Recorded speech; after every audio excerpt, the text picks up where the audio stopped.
been another bad day at the office for UK Prime Minister Liz Truss. She ousted Kwasi Kwarteng as Chancellor of the Exchequer, replacing him with Jeremy Hunt. In a short press conference earlier today, she reinforced her messaging of wanting to deliver our low-tax, high-wage, high-growth economy.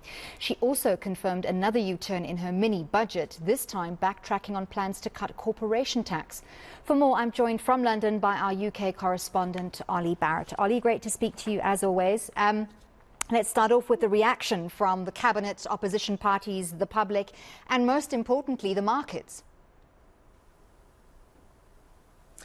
The markets have been pretty choppy after that press conference that Liz Truss gave earlier, and after the news that she was sacking her finance minister, her Chancellor Kwasi Kwarteng, and doing that U-turn on one of the central parts of her so-called mini-budget. Now, there may be various reasons for that. One is potentially that even though what Liz Truss has done today, some of it was what the markets seem to be calling for, the way that it's happened and the speculation about Liz Truss's future mean that international investors, many of them, still don't really have full confidence in Liz Truss, whatever she is saying that she is going to be doing. In terms of reaction from Conservative MPs in her party, pretty miserable this evening. Many of them privately talking about already feeling like the next election is lost, already feeling that they need to move on and get rid of their leader, Liz Truss, and find another one before the next election. Others are saying we can't change leader again now, we'll look ridiculous to the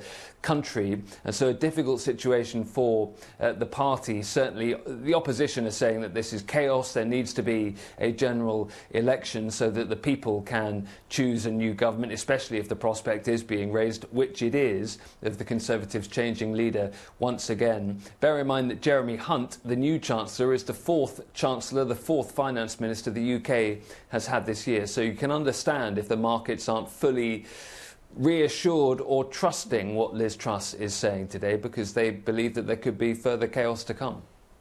And the British public, what are they saying about this move?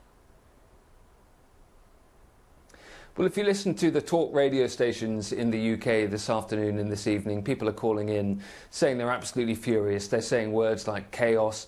They're saying words like incompetent. They believe that the government is incompetent, many people. Some will call in and say that they think the government should be given more of a chance, that Liz Truss deserves a bit more than just a few weeks to prove that she can be the Prime Minister. But one thing that struck me listening to UK radio stations this afternoon is that several callers on several radio stations who voted Conservative in the last election, and some of them in many elections before that, saying that they're switching sides. They're not going to vote, they say, Conservative again. And it's those kind of calls to radio stations and those kind of conversations in offices and households up and down the country that will be really worrying Conservative MPs. It being the weekend, MPs go back to their constituencies and they'll be going door to door and getting soundings from their constituents. And that's why sometimes the weekends are the most dangerous time for Prime Ministers at moments like this, because if Conservative MPs get home to their constituencies and they find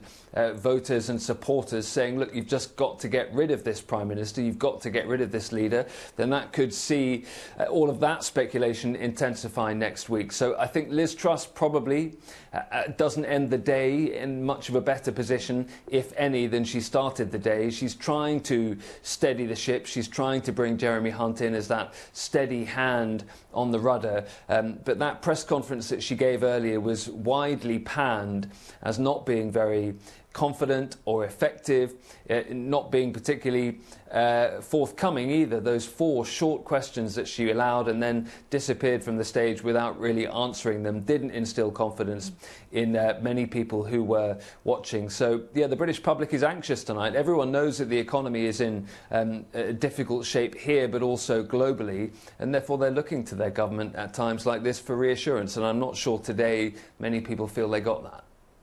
Perhaps someone who feels vindicated at this time is Rishi Sunak, who was up against Liz Truss, lost out to her, predicted that their policy choices would end in disaster, and perhaps now saying, I told you so.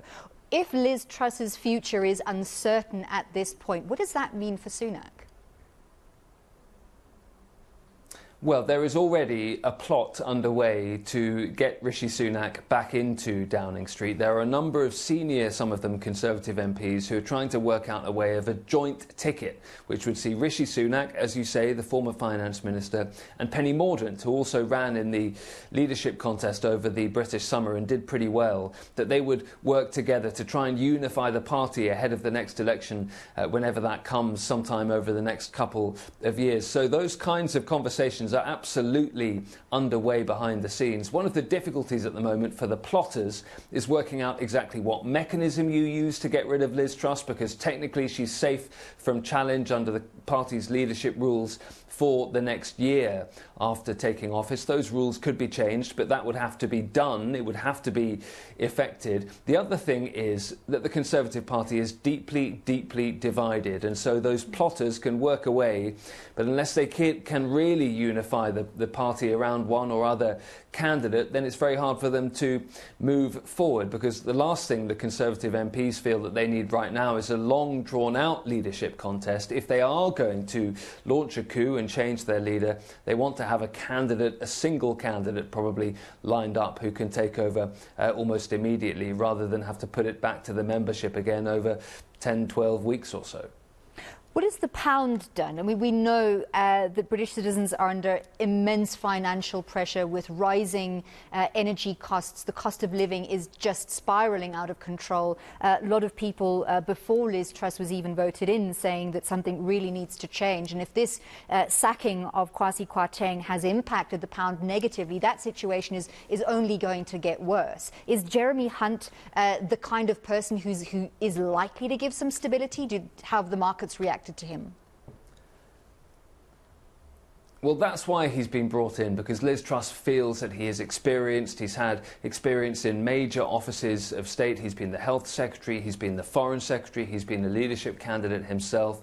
She believes that he will have that ability to show that the markets, that the government can be trusted, that it has a properly thought out and funded plan. Whether or not that is possible for him to pull off remains to be seen. The pound's been under significant pressure today. Indeed, it was falling after Liz Truss gave that press conference and made the announcement about her Chancellor. It's steadied somewhat now. But government bond yields on international markets have been spiking this afternoon and this evening, and that's exactly the opposite of what the government wants. So a sense there that the markets aren't quite convinced yet. But going back to Liz Truss and her future, that's the other danger for her here. If Jeremy Hunt steadies the ship, if he is seen to be an effective Chancellor who wins back the trust of the markets and of the party and potentially even a section of the country, then he's going to get the credit for that rather than Liz Truss, you would think, and therefore he becomes dangerous to her as well as a possible future challenger for the leadership. Well, she wants him to do well, but not entirely too well under the circumstances. Thank you very much, Olly Barratt, giving us an update on the situation in the UK as Prime Minister Liz Truss sacks her finance minister, or the Chancellor of the Exchequer, Kwasi Kwarteng, replacing him with Jeremy Hunt.